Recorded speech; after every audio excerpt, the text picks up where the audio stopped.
अनाज, शक्कर सिर्फ एक वजह से आया था कि वे खुद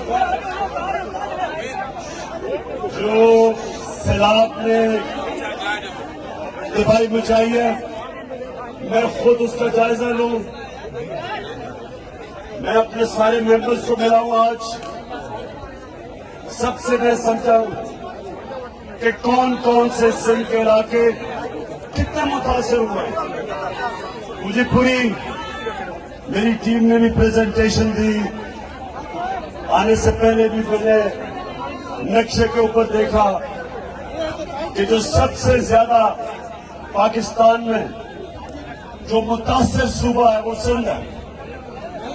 तो मैंने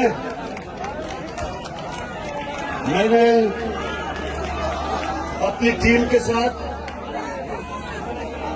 हमने ये फैसला किया, 1 अरब रुपया हमने अभी जो पैसा इकट्ठा किया वो सिंध के अंदर लगेगा